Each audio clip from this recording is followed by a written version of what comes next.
அண்ணன் அமீர் அண்ணனுக்கு நன்றி சொல்லணும். ஏன்னா அண்ணன் இல்லைன்னா நாங்கள் 2 பேரும் சந்திச்சிருக்கவே மாட்டோம். பருத்தி வீரனில் 2 பேரும் சேர்ந்து வேலை பார்த்தோம். அற்புதமான ஒரு பயணம், ரொம்ப கடின உழைப்பு.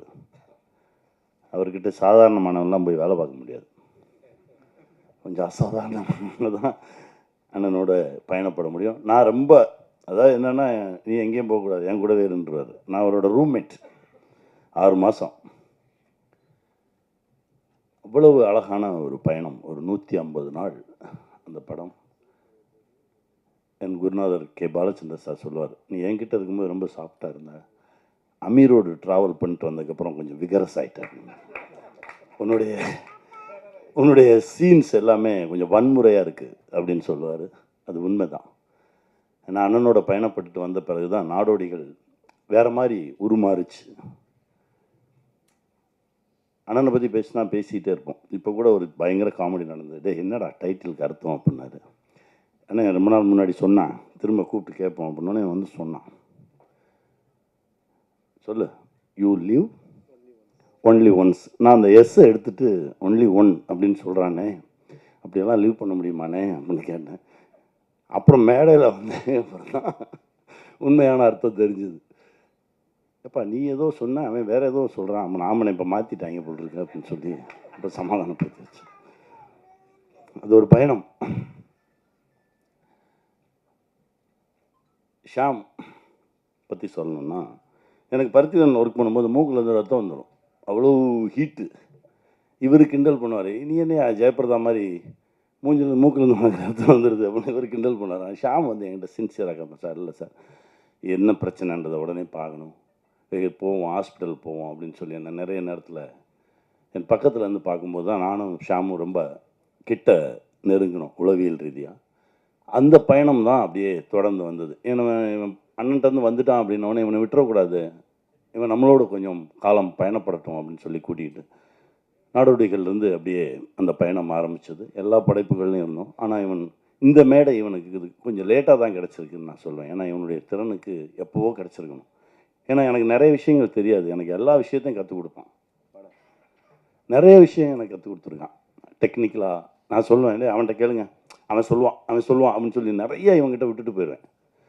இவ்வளோ தூரம் என் பின்னாடி இருந்து. ஏன்னா ஷியாமும் ஷாஜகானும் இருந்தாங்கன்னா எனக்கு வேறு ஒன்றுமே தேவையில்லை, நான் பாட்டுக்கு என் வேலையை மட்டும் பார்ப்பேன், அவங்க பார்த்துக்குவாங்க. அப்படி தான் என்னை இது வரைக்கும் நகர்த்தி கொண்டு வந்தாங்க. அதனால தான் சொன்னேன், இந்த படத்துக்காக ஏதாவது ஒரு வகையில் அவன் கூடவே நிற்கணும்னு சொல்லி இந்த மொமெண்ட் வரைக்கும் அந்த பயணம் போயிட்டுருக்கு. கண்டிப்பாக இந்த படம் மிகப்பெரிய வெற்றி பெறும். ஏன்னா இந்த படத்தில் உயிர் இருக்குது, அவ்வளோ உழைச்சிருக்காங்க, நிறைய நல்ல மனிதர்கள் உள்ளே இருக்காங்க. தேவ், கவலையப்படாதீங்க, நல்லா வருவீங்க, சந்தோஷமாக இருப்பீங்க.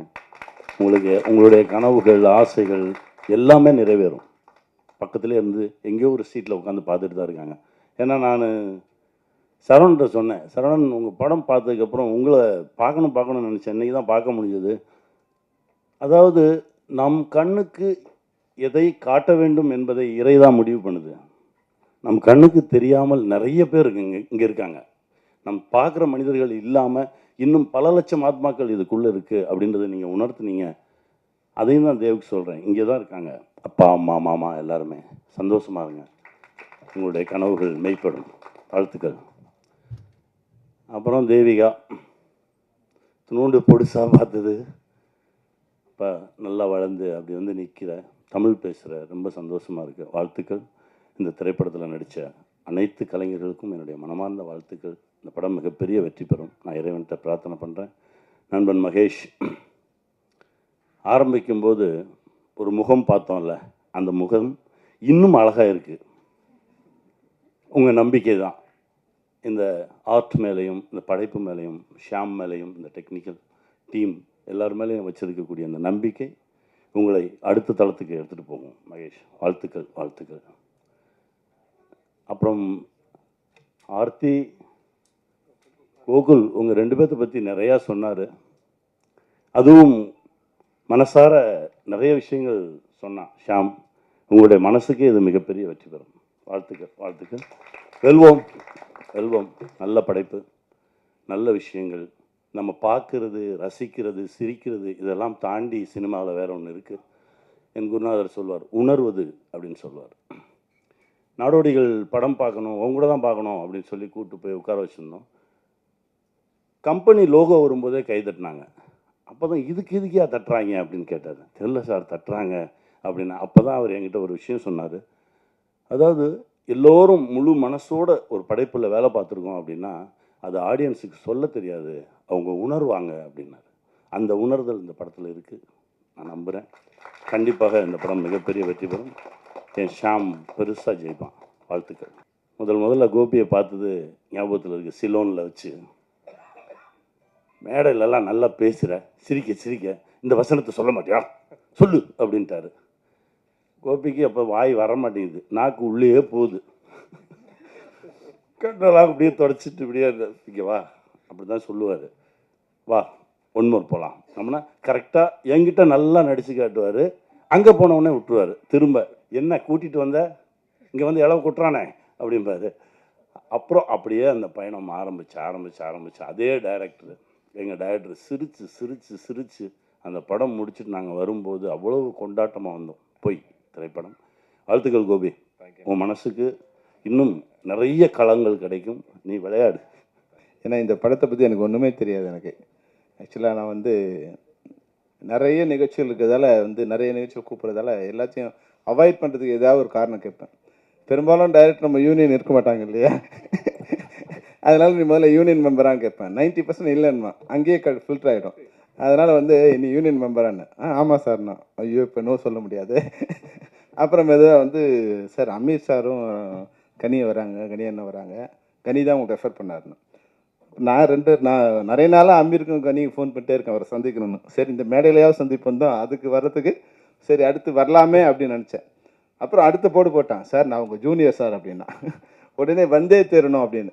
அது ஒரு அட்டாச்மெண்ட் வந்துடும் இல்லையா, என்னதான் இருந்தாலும் நம்ம ஊருக்காரன், நம்ம நாட்டை சேர்ந்தவன், நம்ம மொழி பேசும்போது ஒரு வர மாதிரி எனக்கு இந்த திரைப்பட கல்வி வரும்போது எனக்கு ஏற்கனவே ஏதோ ஒரு சொந்தம் அவங்க மேலே வந்துடும். அதனால் அப்படி தான் நான் இந்த இதுக்கு வந்தேன். ஆனால் இங்கே வந்த பிறகு தெரியுது இது என்னோடய குடும்பத்தோட நிகழ்ச்சியாக தெரியுது. உண்மையாக இங்கே வந்த பிறகு ஏன் சொல்கிறேன்னா பூர்ணேஸ்வர் தேவி எனக்கு ஒரு 10 வருஷமாக தெரியும். பையன்லேருந்து குழந்தையிலேருந்து தெரியும். வராமல் இருந்தால் மிஸ் பண்ணியிருப்பேன். ஒன்று நான் எனக்கு தெரியாது தேவ், நீ தான் ஹீரோன்னு எனக்கு தெரியாது, தேவ்னு எனக்கு தெரியாது. நான் உட்காந்து அமீர்கிட்ட சரி இந்த படத்தை பற்றி ஏதாவது பேசணுமே, என்ன பேசலான்னு, என்ன படம் சார், ஆனால் இது ஒரு யூஸ்ஃபுல்லான ஒரு க்ரைம் பேஸ்டு யூஸ்ஃபுல்லான கிளாசிக்காக இருக்குன்னு. சரி அப்புறம் ஹீரோ பேர் என்ன பண்ணேன், அப்புறம் அது தேவ் அப்படின்னா. அப்புறம் ஹீரோயின் பேர் என்ன பண்ண, அதெல்லாம் நம்ம சைடில் என்ன நீங்கள் இது கனியை கேட்டேன் அப்படின்னா. உண்மையாக எனக்கு தேவ் பேர் மாற்றன்னு தெரியாது. நான் ரொம்ப கொஞ்சம் லேட்டாக வந்ததால் யார் உட்காந்துருக்காங்கன்னு கவனிக்கல. அப்புறமா கிரி பேசும்போது தான் ஆக்ட்ரஸ் ஃபிலிம் ஃபேக்ட்ரிங்கிறாங்களே. அப்புறம் சதீஷ் பேசும்போது சார் உங்கள் ஆஃபீஸில் ஒர்க் பண்ணணும்னு சொல்லும்போது தான் யார் இது அப்படின்னு பார்த்தா அப்புறம் பூர்ணேஷ். இதுதான் கன்ஃபார்ம் பண்ணியதுக்கு நான் கிரி கூப்பிட்டு கேட்டேன், ஏப்பா பூர்ணேஷ் தானே இதுன்னு. அந்த வகையில் பூர்ணேஷ் ரொம்ப ஆல் த பெஸ்ட்.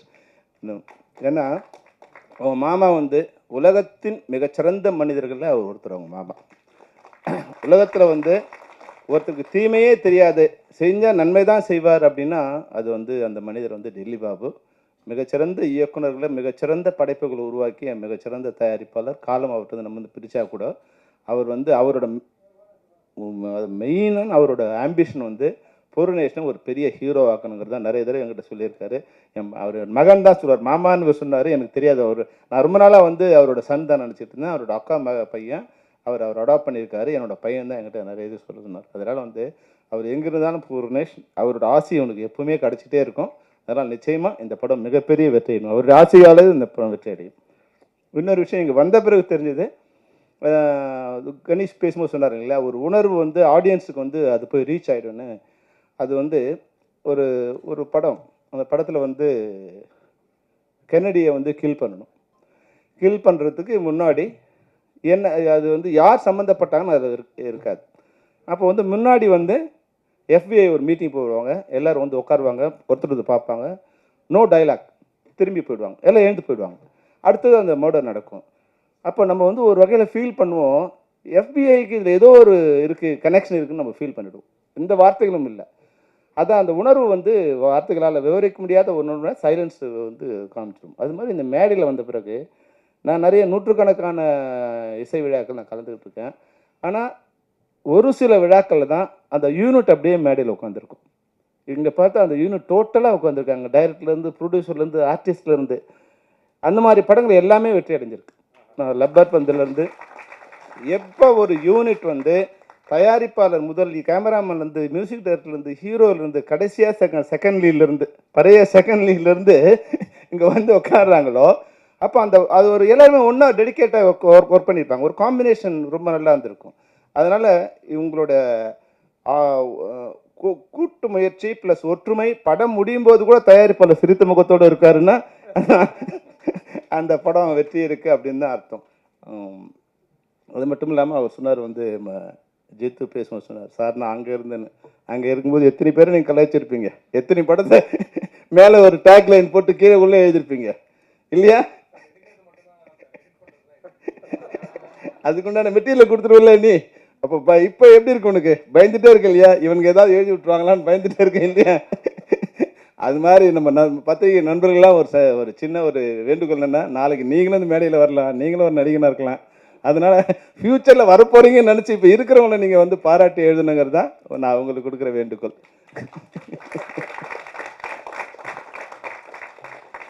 நிச்சயமாக இந்த படம் வந்து என்னோட பிரார்த்தனை, தேவுக்காவது இந்த படம் ஓடணுங்கிறது தான். தேவ் வந்து எங்கள் குடும்பத்தோட எல்லாரோட மிக இனிமையான நண்பர். அவங்க அப்பா, அவங்க மாமா எப்படி வந்து சின்சியராக இருந்தாரோ, பங்க்சுவலாக இருந்தாரோ, அதுபோல் அவர் மறைந்த பிறகு கூட நான் வந்து என்னோடய வீட்டில் இருக்காங்க போது அவங்க மாமா எப்படின்னா 5ஆம் தேதியான அந்த 11 மணிக்கு என்னோட ஒரு மெசேஜ் வரும், your rent has been deliver to man. அவர் இறந்த பிறகு கூட அதையே அவங்க ஃபாலோ பண்ணுறாரு தேவ் வந்து. அந்த சின்சியாரிட்டி அவ்வளோ அழகாக இருக்குது. மற்றபடி இங்கே இருக்கிற நிறைய பார்த்தா யூத்தாக இருக்குது. என்ன இப்போ யோலோன்னா என்னன்னு புரியல எனக்கு முதல்ல. சரி போலோ கேம் மாதிரி ஒரு யோலோ கேம் எதுவும் இருக்குது அப்படின்னு வந்து நினச்சிட்டு அப்புறம் தான் வந்து இவர்கிட்ட கேட்கும்போது அமீர்கிட்ட, ஆனால் எனக்கு தெரியல, நீ கனி அதையும் கனிகிட்டே கேளுங்க.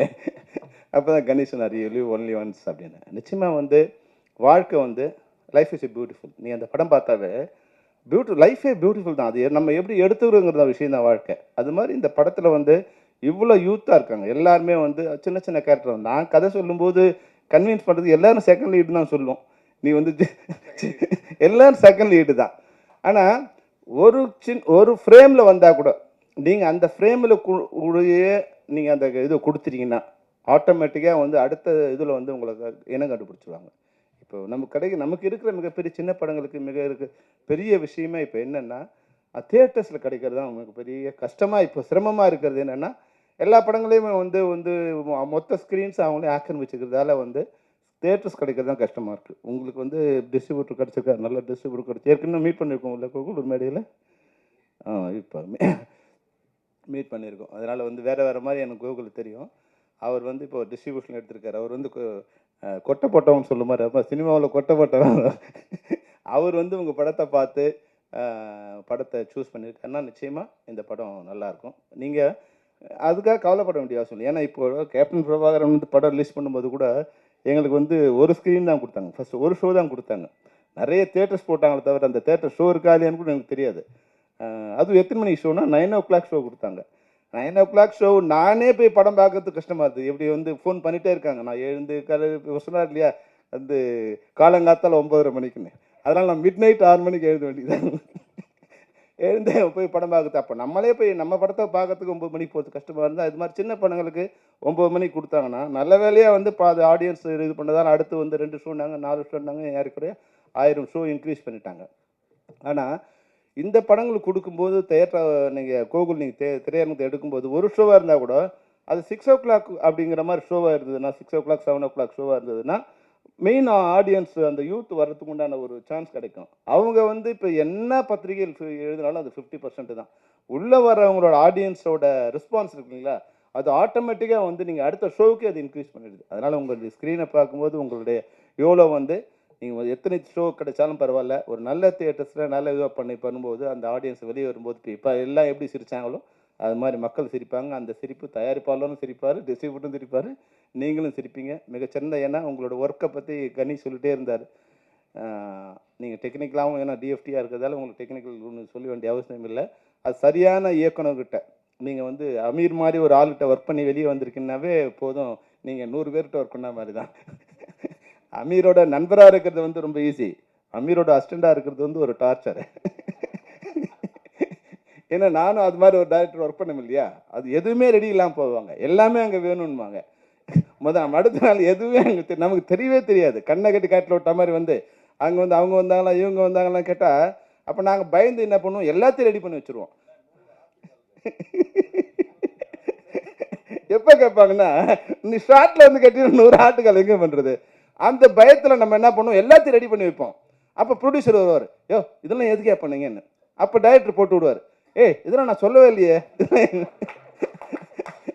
இவர் சொல்வாருன்னு நம்ம எதிர்பார்த்து வச்சிருப்போம், ஆனால் வந்து அது கேட்க மாட்டார். ஏதோ ஒன்று ஒரு குண்டூசி காணா போயிடும், குண்டூசி இல்லைன்னு வச்சுக்க, இவருக்கு சீன் வராது, இல்லை டைலாக் வராது. நமக்கு வந்து தெரிஞ்சிடும், அவருக்கு வந்து பெரிய ஆள், அவர் வந்து குண்டூசி இல்லைன்னு தெரிஞ்சிடும். ஏய் குண்டூசி எங்கப்பா, குண்டூசி தவிங்கன்னா நமக்கு தெரியும் அங்கே டைலாக் வரல, இல்லை சீன் வரலன்னு யோசிச்சுட்டே இருப்பார், இல்லாத ஒன்று கேட்பார். அது மாதிரி அமீருக்கு வந்து அங்கே ஆத்தங்கரைக்கு போனால் தான் வந்து கட் பண்ணி தோணும்.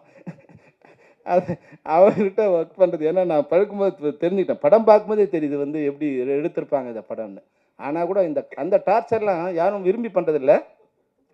அந்த கலைஞனாக நீங்கள் போகும்போது, அங்கே போகும்போது படத்தில் நடிக்கிறவங்க யார் வேணாலும் இருக்கலாம், ஆனால் இயக்குனரோட மெயின் இது என்னென்னா, நான் வந்து ஒரு டைரக்டராக இருந்தால் நிச்சயமாக அமீர் அப்படி தான் இருந்திருக்கணும். அங்கே போகும்போது நாம அந்த கேரக்டரை அது மாறிடுவோம். அந்த கேரக்டரை மாறும்போது நீங்கள் உள்ளுக்குள்ளே ஒரு இது நடக்கும், ஒரு வேலை நடக்கும். அந்த வேலை நடக்கும்போது என் கண் முன்னாடி இது இருந்தால் நல்லாயிருக்கும், இது இருந்தால் நல்லாயிருக்கும், இப்படி நடந்தால் நல்லாயிருக்கும்னு வந்து எனக்கு தோணும். அதெல்லாம் முதல் நாள் தோணியிருக்காது நமக்கு, அப்போ தான் தோணும். அப்போ நான் கூட அது மாதிரி கொஞ்சம் கேரக்டர் தான் நான் சொல்லி, பெரும்பாலும் எல்லா டைரக்டரும் அது மாதிரி கேரக்டர் தான் நம்ம வந்து. அதனால் வந்து அதை வந்து நம்ம அசிஸ்டண்ட்டுக்கிட்ட தான், ஏன்னா அதை வந்து தாலி கட்டாத மனைவியார்னா அசிஸ்டன்ட் டைரக்டர் தான். எல்லா வகையான திட்டம் நம்ம வாங்கிக்கினே இருக்கணும், எந்த திட்டம். ஆனால் அசிஸ்டன்ட் டைரக்டருக்கு ஒரு ப்ளஸ் என்னன்னா, எந்த திட்டமே காதில் வழி போகும்போது மண்டையில் ஏறவேறாது. டைரக்டர் திட்டினா நமக்கு சந்தோஷமாக இருக்கும். டைரக்டர் நம்மக்கிட்ட பேசாமல் போனால் தான் கவலையாக இருக்கும். டைரக்டர் நம்மளை பனிஷ் பண்ணணும்னு நினச்சார்னா நம்மக்கிட்ட பேச மாட்டார், நம்ம அடுத்தவர்கிட்ட பேசுவார். நம்மளை விட்டுட்டு அடுத்தவனை கூப்பிட்டு ஷார்ட் சொன்னார்னா நம்ம அங்கே சரியில்லைன்னு அர்த்தம். நம்மளை எவ்வளோ திட்டினாலும் பிரச்சனை இல்லை. அது மாதிரி நீங்கள் திட்டினாலும் கவலைப்பட வேண்டிய அவசியம் இல்லை. இன்றைக்கி நீங்கள் மிகச்சிறந்த இயக்குனராக வரக்கூடிய எல்லா வாய்ப்புகளும் உங்களுக்கு இருக்குது. நல்ல தயாரிப்பாளர் வந்திருக்கார், நல்ல இயக்குனர் வந்திருக்காரு, சாரி உங்கள் டீம் வந்திருக்கு, நல்ல மியூசிக் டைரக்டர் வந்திருக்காங்க. ஜேவியர் வரும்போதே ட்ராக்கோட வந்திருக்கீங்க நீங்கள். ஏன்னா படத்தை ஆரம்பித்து ட்ராக் வாங்கிறதுக்கு இப்போ வந்து 1 வருஷம் ஆகுது. நீங்கள் படத்தை ஆரம்பிக்கிறதுக்கு முன்னாடியே ட்ராக்கோட கொடுத்துருக்கீங்க. அது மட்டும் சூரஜ், ஏன்னா அவங்க அப்பா வந்து என்னுடைய மிகச்சிறந்த நண்பர், நீங்கள் நல்லசாமி சொன்னீங்க, ஏன்னா மிகச்சிறந்த கேமராமேன், மிகச்சிறந்த டீச்சரு. அவர் கூட வந்து இவர் டெல்லி பாபு மாதிரி வந்து நல்லசாமி சார் வந்து பல கேமராமேன்கள் இன்றைக்கி வந்து டெக்னிக்கல் நாலேஜாக இருக்காங்கன்னா அது வந்து நல்லசாமி சார் தான். அவரோட மகன் வந்து இன்றைக்கி வந்து மிகப்பெரிய கேமராமேன். அவர் நிச்சயமாக அப்பாவோட அதில் வந்து ஒரு 10% இருந்தால் கூட போதும், நீங்கள் வந்து மிகச்சிறந்த கேமராமேன் ஆகக்கூடிய வாய்ப்பு இருக்குது. அது மாதிரி இருந்த எல்லாருக்குமே, எங்களுடைய டீமில் இருக்க உங்கள் எல்லாருக்கும், தேவிகா உட்கப்பட, ஏற்கனவே எங்கள் சினிமாவில் தேவிகான்னு ஒருத்தர் இருந்தாங்க, அது மாதிரி நீங்களும் ஒரு தேவிகா மாதிரி மிகப்பெரிய ஆர்டிஸ்ட்டாக வரணும். மற்றபடி எல்லாருக்கும் வாழ்த்துக்கள். அது மாதிரி படவா கோபிக்கு வந்து கடைசியாக வந்து எல்லாரும் வாழ்த்துட்டு போட்டார்ல, என்ன கூப்பிட்டு அடி வாங்குறது ஒன்று இருக்குல்ல, எனக்கு ஒரு நன்றி சொல்லுவான்னு சொல்ல நீ பேசின விஷயத்தில் அவர் வந்து வெளியே கொண்டு வந்துரு. ஆனால் இன்றைக்கி வந்து அவர் இருக்கார். அவர் மூலமாக இயக்குநர்களுக்கு ஒரு சின்ன ஒரு அறிவுரை சொல்ல விரும்புகிறேன். அவர் வந்து ஒரு ப்ரொடக்ஷன் ஒன்று ஸ்டார்ட் பண்ணாங்க.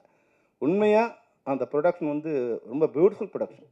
அது வந்து தமிழ் சினிமா இல்லை, இந்திய சினிமாவுக்கே வந்து ஒரு புதிய அத்தியாயத்தை எழுதக்கூடிய ஒரு பியூட்டிஃபுல்லான ஒரு சப்ஜெக்ட், பியூட்டிஃபுல்லான டெக்னிக்கல். ஆனால் எனக்கு தெரியுது வந்து அது ஒரு பெரிய பள்ளம், அதில் போய் இவங்க விழப்போகிறாங்கன்னு. ஒரு மனைவி வந்து இல்லை சார் நாங்கள் விழுந்து தான் ஆகணுங்கிறாங்க. நாங்கள் ரெண்டு பேரையும் கரை மேலே நிற்க வச்சு கடிஞ்சு அவங்கள அந்த இதோடு வந்து அமுச்சு விட்டேன். ஆனால் அந்த டைரக்டர் வந்து என்னென்னா, அது மிகப்பெரிய விஷயம். அந்த பிரவீன் அவர் பேர், அவர் எங்கே இருக்கான்னு தெரியல, பாவம், எக்ஸ்ட்ராடினரி டேலண்டட் உள்ள ஒரு பையன். ஆனால் என்னென்னா மொத்தத்தையும் நமக்கே வரணும்னு நினைக்கிறார். மொத்த லாபமும் இல்லை மொத்தம் நமக்கே வரணும்னு நினைக்கும் போது அது இன்னும் அது வந்து ஏற்கனவே எவ்வளோ நாள் இருக்கும், எவ்வளோ நாள் இருக்குது படம் நம்ம பேசி 7 வருஷம் ஆகி கூட அந்த ப்ராஜெக்ட் இன்னும் வெளியே வராமல் இருக்குது. அன்றைக்கி வந்து இவங்களும் உட்காந்து அதை பண்ணியிருந்தாங்கன்னா இந்திய சினிமாவுக்கு ஒரு புதிய திரைப்படம் உருவாகிருக்கும். ஆனால் அந்த படமும் வரல. இவங்க அதை போய் முழுகி இருந்தாங்கன்னா இன்னைக்கு கோபிங்கிற ஒரு ஆளே இல்லாமல் போயிருப்பார். அது மாதிரி தான் நடந்திருக்கும். அதில் வந்து காப்பாற்றி அவர் வீட்டுக்கு அனுப்பிச்சோம். ஆனால் அந்த பிரவீன் பாவம் எங்கே இருந்தாலும் இங்கே நீங்கள் இந்த மேடையில் இருந்தாலும் பரவாயில்ல, வெளியே எங்கே இருந்தாலும் பிரவீன் தயவுசெய்து எப்படியோ அட்ஜஸ்ட் பண்ணி தயாரிப்பாளரோட இல்லை நீங்களும் அட்ஜஸ்ட் பண்ணி அந்த ப்ராஜெக்டை வெளியே கொண்டு வந்தீங்கன்னா இந்திய சினிமாவுக்கும் உங்களுக்கு ஒரு நல்ல பேராக இருக்கும். வர்ற லாபத்தை மற்றவங்களுக்கு கொடுத்துருங்க. ஒரு இதையோட உங்கள் வாழ்க்கை முடிய போகிறது இல்லை. இன்னும் 100 படம் வந்து என்னோட எனக்கு முதல் படத்துக்கு சம்பளம் வந்து 14,000 ரூபா தான். ஆனால் அடுத்த படத்துக்கு சம்பளம் எனக்கு 1 கோடி ரூபா. அதனால் முதல் படத்துக்கு சம்பளத்துக்கு அழையாதுங்க. முதல் படத்தோட ப்ராஜெக்டோட காஸ்ட்டு நம்ம சம்பளம். நான் நினச்சிது அப்படி தான். 14,000 ரூபா எனக்கு சம்பளம். ஆனால் என் படத்தோட பட்ஜெட் வந்து 1 கோடி ரூபா. அப்போ என் சம்பளமாக நான் நினச்சது வந்து 1,14,000 ரூபா என் சம்பளம். ஏன்னா என்னை நம்பி என் அப்பா அம்மாவே ஒரு 100 ரூபா செலவு பண்ண முடியாத காலகட்டத்தில் என்னை நம்பி ஒரு தயாரிப்பாளர் வந்து 1 கோடி ரூபா இன்வெஸ்ட் பண்ணுறாருன்னா அதுதான் என் சம்பளம்.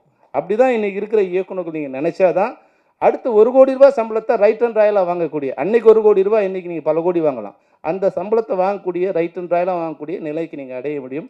அதனால் வரக்கூடிய இயக்குநர்களுக்கு இந்த நேரத்தில் நான் வந்து என்னுடைய அறிவுரையாக சொல்ல விரும்புகிறேன். மற்றபடி இந்த யோலோ நிச்சயமாக மிகப்பெரிய வெற்றியடையும். சாம், உன்னுடைய முயற்சிக்கு உங்கள் யூனிட்டுக்கு எல்லாருக்கும் என்னுடைய வாழ்த்துக்கள். நன்றி, வணக்கம்.